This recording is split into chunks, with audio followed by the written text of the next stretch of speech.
नमस्कार दोस्तों, आपका स्वागत है। आज हम भौतिक विज्ञान के अंतर्गत एक महत्वपूर्ण टॉपिक एक समान बाह्य वैद्युत क्षेत्र में रखे वैद्युत द्विध्रुव पर लगने वाले बलयुग्म का आघूर्ण ज्ञात करने जा रहे हैं। एक समान बाह्य वैद्युत क्षेत्र में रखे वैद्युत द्विध्रुव पर लगने वाले बलयुग्म का आघूर्ण। तो इसके लिए हम क्या करते हैं कि माना एक वैद्युत द्विध्रुव एक समान वैद्युत क्षेत्र E में, ये हमारा वैद्युत द्विध्रुव है और ये एक समान, जो ये तीर आपको दिखाई दे रहा है, एक समान वैद्युत क्षेत्र E है। तो एक वैद्युत द्विध्रुव जो है इसको हम नाम दे देते हैं, माना एक वैद्युत द्विध्रुव A और B। एक वैद्युत द्विध्रुव A B एक समान वैद्युत क्षेत्र यानी E में क्षेत्र से, ये क्षेत्र है इसका E, क्षेत्र से थीटा कोण बनाते हुए रखा है। ठीक है, इतना आपकी समझ में आ गया होगा कि माना जो है एक वैद्युत द्विध्रुव जो है AB, उसको क्षेत्र से जो है यानी क्षेत्र E से थीटा कोण बनाते हुए रखना है। इस वैद्युत क्षेत्र को समांतर बल रेखाओं के द्वारा हमने दिखाया है। ये सीधी जो बल रेखा है इनके द्वारा दिखा रखा है। माने कि वैद्युत द्विध्रुव के आवेश +Q और -Q हैं। तो यहाँ पर जो है आवेश जो है इस सिरे पर -Q A सिरे पर, और यहाँ पर जो है B सिरे पर +Q आवेश है। ये मान लेना है। माने कि A सिरे पर -Q आवेश और B सिरे पर +Q आवेश है तथा इस वैद्युत द्विध्रुव के बीच की दूरी कितनी है? 2L है। ये हमारे को पता है कि वैद्युत द्विध्रुव के बीच की अल्पतम दूरी कितनी होती है? 2L। तो इस वैद्युत द्विध्रुव के बीच की दूरी 2L है। ठीक है, माना ये आपके पास जो है AB एक वैद्युत द्विध्रुव होता है, इसके A सिरे पर -Q आवेश और B सिरे पर जो है +Q आवेश, और इनके बीच की अल्पतम दूरी कितनी होती है? 2L होती है। ठीक है, तो यहाँ पर हो गया इस सिरे पर -Q आवेश, B सिरे पर +Q आवेश, और यह वैद्युत द्विध्रुव आघूर्ण जो है ये एक समान वैद्युत क्षेत्र E से थीटा कोण पर झुकाते हुए रखा गया है, और इस वैद्युत द्विध्रुव आघूर्ण के बीच का अल्पतम दूरी 2L है। वैद्युत क्षेत्र E के कारण, वैद्युत क्षेत्र जो E है जिसमें रखा गया है, इसके कारण +Q आवेश पर, जो +Q आवेश है इसका, +Q आवेश पर एक बल F क्षेत्र की दिशा में, और इस वैद्युत क्षेत्र के कारण +Q आवेश पर जो एक बल है F, यह क्षेत्र की दिशा में, यानी क्षेत्र की दिशा यानी E की तरफ। तो ये बल हो गया F, और F बराबर जो है QE इस क्षेत्र की दिशा में कार्य करता है। तथा -Q आवेश पर जो ये -Q आवेश है, इस पर उतना ही बल क्षेत्र की विपरीत दिशा में, देखो इसकी दिशा बदल गई, और बल उतना ही है F है, और ये क्षेत्र की जो है विपरीत दिशा में इस पर कार्य होता है। एक बल क्षेत्र की तरफ है E की तरफ +Q आवेश पर वैद्युत क्षेत्र E के कारण, और एक वैद्युत क्षेत्र E के कारण जो है -Q आवेश पर क्षेत्र की विपरीत दिशा में। दोनों बल F हैं और F बराबर जो है QE होता है। दोनों बल बराबर, विपरीत तथा समानांतर हैं। अतः ये दोनों जो है एक बल युग्म बनाते हैं जो वैद्युत द्विध्रुव को घुमाकर क्षेत्र E की दिशा में लाने का प्रयास करता है। ये दोनों बल जो हैं ये आपके +Q आवेश पर और -Q आवेश पर जो लगे हुए हैं, ये वैद्युत द्विध्रुव को एक बल युग्म का निर्माण करते हैं, और इस वैद्युत द्विध्रुव को जो है क्षेत्र की दिशा, वैद्युत क्षेत्र की दिशा यानी E की दिशा में लाने का प्रयास करते हैं, इसको संरेखित करते हैं। यानी ये हमने जो है इसको थीटा कोण पर रखा गया है, ये इसको मूल स्थिति में लाने का क्या करते हैं? दोनों बल प्रयास करते हैं। ठीक है, इस प्रत्यानयन, जिसे कि हम क्या कहते हैं? प्रत्यानयन बल युग्म कहते हैं। इस जो क्षेत्र की दिशा में लाने का प्रयास करता है, इसको हम कहते हैं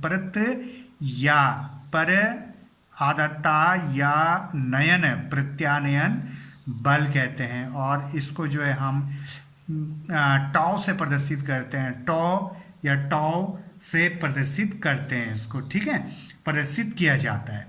तो यहाँ पर हम क्या करते हैं, फिर ध्यान दीजिएगा, इधर एक वैद्युत द्विध्रुव आघूर्ण है जो कि वैद्युत क्षेत्र की दिशा से थीटा कोण पर झुकाते हुए रखा गया है। इसके A सिरे पर -Q आवेश और B सिरे पर +Q आवेश दोनों आवेशों के बीच की अल्पतम दूरी 12 है। ठीक है, अब यहाँ पर जो है प्लस क्यू आवेश पर एक बल F क्षेत्र की दिशा में बराबर QE और माइनस क्यू आवेश पर क्षेत्र के विपरीत दिशा में बल F बराबर QE, दोनों बल बराबर हैं, समानांतर हैं परंतु एक दिशा विपरीत। इस प्रकार एक बल युग्म का निर्माण करते हैं और इसी बल युग्म को हम प्रत्यानयन बल युग्म कहते हैं। ठीक है, और प्रत्यानयन बल युग्म का सूत्र होता है, इसे हम टाउ से प्रदर्शित करते हैं और टाउ बराबर जो है, टाउ बराबर होता है एक बल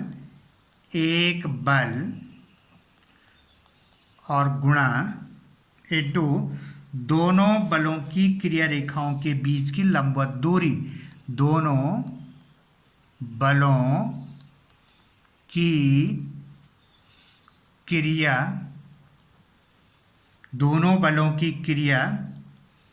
रेखाओं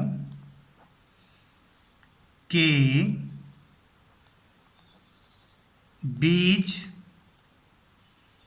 की लंबवत दूरी।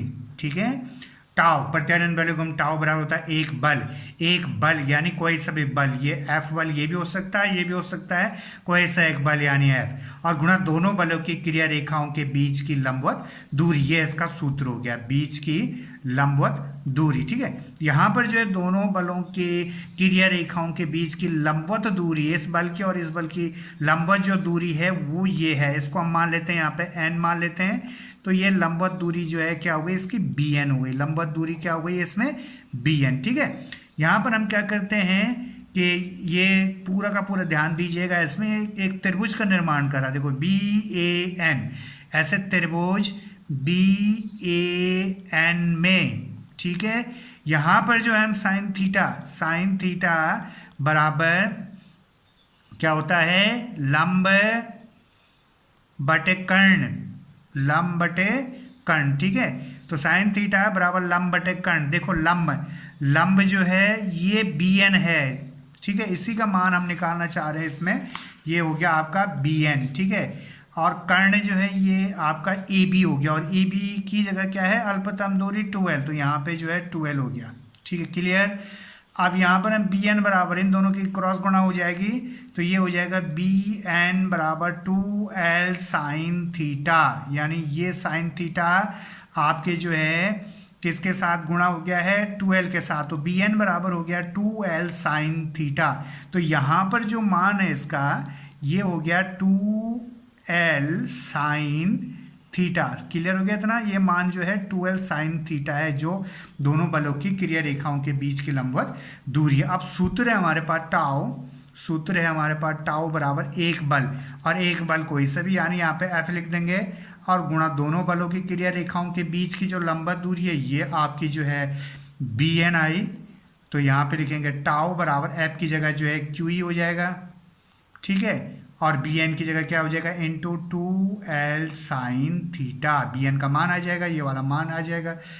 तो यहाँ पे क्या करेंगे, टाउ बराबर 2 को लिख देंगे साथ में, इसके साथ q लिखेंगे और इसके साथ l लिखेंगे, 2ql, और जो बच गया वो इंटू e साइन थीटा। ठीक है, ये एक साथ क्यों लिखा 2ql, क्योंकि p है वैद्युत द्विध्रुव आघूर्ण, तो टाउ बराबर यहाँ पे p आ जाएगा इंटू ई साइन थीटा, ये इसका सूत्र हो गया है।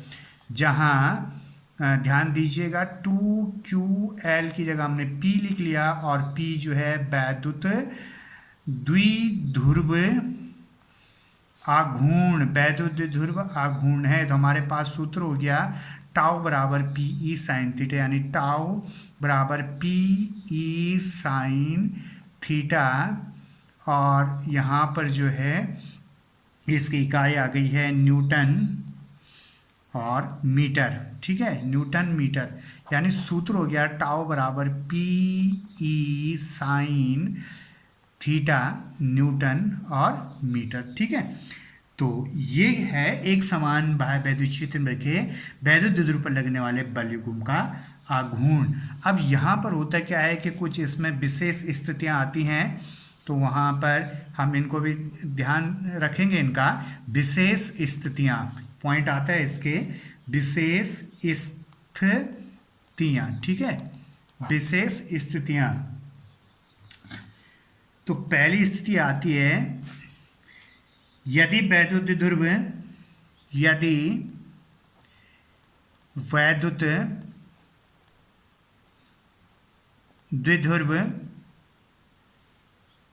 वैद्युत क्षेत्र की दिशा के वैद्युत क्षेत्र की दिशा के समांतर हो, समांतर दिशा में रखा हो या समांतर क्षेत्र में हो, ऐसे भी हम कह सकते हैं। ठीक है, समांतर हो तो यहाँ पर क्या होगा, देखो ये कहना चाह रहा है यदि वैद्युत जो द्विध्रुव है हमारा, वैद्युत द्विध्रुव यानी P वैद्युत द्विध्रुव, वैद्युत द्विध्रुव, क्लियर हो गया इतना, वैद्युत द्विध्रुव छिद्र दिशा के समांतर हो। ये जो वैद्युत द्विध्रुव यहाँ पर नजर आ रहा है आपको, ये थीटा कोण पर झुका हुआ रखा गया, ध्यान दीजिएगा इसको। इस पे जो है ये यदि आपके जो है थीटा कोण पर न झुका हो, शर्त नंबर 1 बता रही है हमको, विशेष स्थिति थीटा कोण पर न झुका हो बल्कि ये क्षेत्र के समानांतर हो यानी सीधा हो। ये ए बी जो वैद्युत द्विध्रुव है ये थीटा पर न झुका हो बल्कि सीधा पड़ा हो ये वैद्युत क्षेत्र की दिशा में यानी ई की दिशा में। उस स्थिति में होगा क्या, इसके अंदर ये थीटा नहीं होगा, यानी थीटा कोण पर जो झुकाव कोण है इसका थीटा ये नहीं होगा जब ये ए बी जो है ये सीधा वैद्युत क्षेत्र की दिशा में रखा हो यानी इसके समानांतर हो। उस स्थिति में शर्त क्या हो जाएगी, थीटा बराबर 0, यानी थीटा की जगह क्या हो जाएगा 0। तब हमारे पास क्या हो जाएगा साइन थीटा, यहाँ पे आ जाएगा साइन थीटा, और साइन थीटा की जगह क्या आ जाएगा, साइन थीटा की जगह 90 डिग्री, क्लियर। और यहाँ पे ये हो जाएगा आपका साइन 90, और साइन 90 का मान कितना होता है, साइन 90 का मान आपके पास आ जाएगा 0। साइन 90 का मान कितना होगा 0, थीटा बराबर 0, साइन थीटा बराबर साइन 90 और साइन 90 बराबर 0। अब यहाँ पर समांतर हो तो यहाँ पे सूत्र, इसी सूत्र में मान रखेंगे टाउ बराबर PE, और साइन जो थीटा है इसकी जगह आ जाएगा साइन 90 डिग्री 90 अंश, और ये आगे करेंगे टाउ बराबर PE, और इसकी जगह जो आपके आ जाएगा n2 0, यानी ये हो जाएगा implies that tau is equal to 0, यानी ये आपका टाउ वैद्युत ध्रुव प्रत्यानयन बल युग्म जो है इसका मान जो है 0 हो गया है। ठीक है, तो इसका तात्पर्य यह है कि यदि वैद्युत द्विध्रुव वैद्युत क्षेत्र की दिशा के समांतर क्षेत्र की दिशा में रखा हो वैद्युत द्विध्रुव को, तो उस स्थिति में टाउ बराबर 0 होता है। तो इस स्थिति से स्पष्ट है कि वैद्युत द्विध्रुव पर कोई बल युग्म कार्य नहीं करेगा। जब क्षेत्र की दिशा वैद्युत द्विध्रुव क्षेत्र दिशा के समांतर हो तब वैद्युत द्विध्रुव पर, इस वैद्युत द्विध्रुव पर कोई बल कार्य नहीं करेगा। कोई टाउ बराबर जब 0 है तब वैद्युत द्विध्रुव पर कोई बल युग्म कार्य नहीं करेगा। क्लियर हो गया इतना। अब नंबर 2 स्थिति, नंबर 2 स्थिति हमको बताती कि यदि वैद्युत द्विध्रुव वैद्युत क्षेत्र के लंबवत रखा हो, यदि वैद्युत द्विध्रुव वैद्युत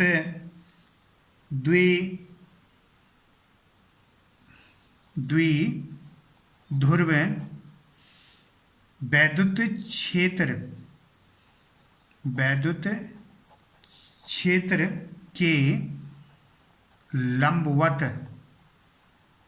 रखा हो, वैद्युत द्विध्रुव वैद्युत क्षेत्र के लंबवत रखा हो, लंबवत का मतलब 90 डिग्री, तब थीटा का मान कितना होगा 90 डिग्री। यहाँ पे इसके लिए कहा जा रहा है यदि यह वैद्युत द्विध्रुव जो है ये लंबवत रखा हो, यानी ये थीटा कोण पर झुकाव जो है थीटा बराबर 90 हो, यानी ये सीधा हो, यानी थीटा बराबर क्या हो जाएगा, ये वैद्युत क्षेत्र की दिशा से 90 डिग्री, तब थीटा बराबर 90 हो जाएगा। इस स्थिति में क्या होगा यहाँ पे कि थीटा जब 90 हो जाएगा तो साइन थीटा, और साइन की जगह जो है आपका 90 डिग्री आ जाएगा, और साइन 90 डिग्री का मान होता है आपका 1। तो इस स्थिति में बल जो है प्रत्यानयन बल टाउ, तो टाउ बराबर जो इसी सूत्र में मान रखेंगे जो ऊपर है, टाउ बराबर PE साइन थीटा। अब टाउ बराबर जो है PE साइन, यहाँ पे आ जाएगा 90 डिग्री, ठीक है। अब टाउ, जब साइन 90 का मान आपको पता है कि 1 होता है, तो यहाँ पे आ जाएगा टाउ बराबर पी ई और इंटू 1, यानी टाउ बराबर जो है पी ई, ठीक है। अब ये इस स्थिति में जो है ये प्रत्यानयन जो बल युग्म है ये मान जो है अधिकतम होता है, तो यहाँ पे सूत्र आ जाएगा टाउ मैक्सिमम बराबर ये हो जाएगा पी ई, ठीक है। और वैद्युत द्विध्रुव आघूर्ण, इस सूत्र से ये सूत्र हो गया इसका, और यदि इस हम वैद्युत द्विध्रुव आघूर्ण पी निकालेंगे तो पी बराबर हो जाएगा टाउ मैक्सिमम बटे ई, ये इस प्रकार का वैद्युत द्विध्रुव आघूर्ण का सूत्र हो जाएगा, ठीक है। और ये स्थिति नंबर 2 है, तब इसका सूत्र निकल के आ गया, क्योंकि साइन 90 बराबर क्या हो जाएगा 1 हो जाएगा, जबकि वैद्युत द्विध्रुव वैद्युत क्षेत्र की क्या रखा हो, लंबवत स्थिति में रखा, यानी थीटा बराबर जो है 90, ये वो तब आ जाएगा टाउ मैक्सिमम बराबर पी या पी बराबर टाउ मैक्सिमम अपॉन ई। यदि ई बराबर 1 न्यूटन प्रति कूलाम, तब पी बराबर टाउ मैक्सिमम कूलाम मीटर, यानी इस स्थिति में जो है ई का मान हम क्या रख देंगे, ई बराबर 1 रख देंगे इसमें, ई बराबर 1 न्यूटन प्रति कूलाम।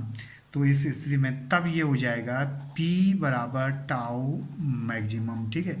पी बराबर क्या हो जाएगा टाउ मैक्सिमम, तो इसका सूत्र आ जाएगा, अतः किसी परिभाषा आ जाएगी, किसी वैद्युत द्विध्रुव का आघूर्ण, वैद्युत द्विध्रुव का आघूर्ण ये है, वैद्युत द्विध्रुव का आघूर्ण P, वैद्युत द्विध्रुव का आघूर्ण उस बल युग्म का आघूर्ण है जो कि वैद्युत द्विध्रुव को 1 न्यूटन प्रति कूलाम के एक समान वैद्युत क्षेत्र की दिशा के लंबवत रखने पर वैद्युत द्विध्रुव पर लगता है, ठीक है। किसी वैद्युत द्विध्रुव का आघूर्ण उस बल युग्म का आघूर्ण है जो कि वैद्युत द्विध्रुव को 1 न्यूटन प्रति कूलाम के एक समान वैद्युत क्षेत्र में दिशा के लंबवत रखने पर, यानी थीटा बराबर 90 डिग्री रखने पर वैद्युत द्विध्रुव पर लगता है। इन चीज़ों को आप नोट भी कर सकते हो, ठीक है।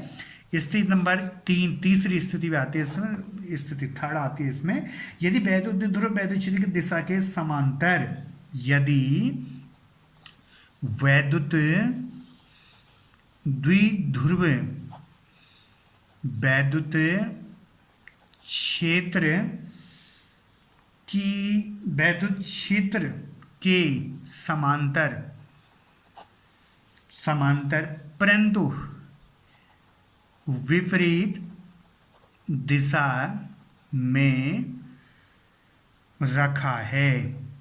विपरीत दिशा का मतलब क्या है, विपरीत दिशा का मतलब कि इस वैद्युत द्विध्रुव की दिशा उलट दी गई है, यानी ये आपका समांतर तो है यहाँ पड़ा हुआ है, लेकिन जो आपका ए सिरा है वो इधर हो गया और जो बी सिरा उधर हो गया, यानी दिशा माइनस क्यू आइसो प्लस क्यू उसकी दिशा उलट गई है, ठीक है। उस स्थिति में जो है थीटा बराबर जो है यहाँ पर जो है थीटा बराबर हो जाएगा 180 अंश या 180 डिग्री, तब यहाँ पे साइन थीटा में मान रखेंगे तो साइन 180 अंश हो जाएगा और साइन 180 डिग्री भी जो है आपका 0 हो जाता है, ठीक है। तो यहाँ पर हो जाएगा टाउ बराबर सूत्र आ जाएगा पी ई साइन ये थीटा है, ठीक है, सूत्र में, तो टाउ बराबर पी ई साइन और यहाँ पे आ जाएगा 180 डिग्री, और 180 डिग्री का मान 0, तो टाउ बराबर पी ई इंटू 0, यानी टाउ बराबर क्या आ जाएगा 0 आ जाएगा, ठीक है। और अतः क्या है स्पष्ट, कब टाउ 0 होगा, जबकि वैद्युत द्विध्रुव पर जब आपका थीटा बराबर 180 डिग्री हो, यानी समानांतर हो परंतु उसकी वैद्युत द्विध्रुव आघूर्ण की दिशा उल्टी हो, तब टाउ बराबर 0 होगा, तब टाउ बराबर 0 होगा। इस स्थिति में वैद्युत द्विध्रुव पर कोई बल युग्म कार्य नहीं करेगा, ठीक है, कोई कार्य नहीं होगा, बल युग्म द्वारा कोई कार्य नहीं किया जाएगा कार्य, कोई कार्य नहीं किया जाएगा, कोई नहीं किया जाएगा कार्य इस स्थिति में, ठीक है। कब के, जब थीटा बराबर आपका समानांतर हो, जब वैद्युत द्विध्रुव आघूर्ण वैद्युत क्षेत्र की दिशा में, तब भी कार्य नहीं होगा, जब लंबवत होगा तब उस स्थिति में जो है आपका कार्य होगा, टाउ मैक्सिमम बराबर पी ही कार्य होगा, परंतु जब समांतर परंतु दिशा इसकी विपरीत हो, वैद्युत द्विध्रुव जो है वो वैद्युत क्षेत्र के समांतर परंतु दिशा विपरीत हो, तब भी जो है थीटा बराबर 180 होगा, तब भी साइन 180 का मान 0 होगा और तब भी कोई कार्य बल युग्म के द्वारा कोई कार्य नहीं किया जाएगा। तो ये 3 इसकी शर्तें हैं कि कब कार्य किया जाएगा और कब कार्य नहीं किया जाएगा। और एक समान बाह्य वैद्युत क्षेत्र में रखे वैद्युत द्विध्रुव पर लगने वाले बल युग्म का आघूर्ण, ये एक समान बाह्य वैद्युत क्षेत्र में रखा जो वैद्युत द्विध्रुव आघूर्ण है, इसको सूत्र ज्ञात करने के लिए हमें ये एक समान वैद्युत क्षेत्र में झुकाव कोण थीटा पर रखना होता है। और तब जो है ये 2 बल कार्य करते हैं इसमें, एक बल क्षेत्र की दिशा में और एक बल क्षेत्र की विपरीत दिशा में, और तब दोनों बलों का जो है एक परिणामी बल निकल के आता है, जैसे पर्टानियन बल युग्म टाउ कहते हैं। और टाउ बराबर होता है एक बल गुणा दोनों बलों की क्रिया रेखाओं के बीच की लंबवत दूरी, और उससे सूत्र निकल के आता है टाउ बराबर पी ई साइन थीटा। यह टाउ बराबर पी ई साइन थीटा मात्रक आता है न्यूटन मीटर। ठीक है, तो इस प्रकार आपको ये समझ में आ गया होगा। इसी प्रकार अन्य विज्ञान से संबंधी टॉपिक के लिए चैनल के साथ बने रहिए। चैनल को लाइक कीजिए, सब्सक्राइब कीजिए और शेयर कीजिए। तब तक के लिए धन्यवाद। Thank you.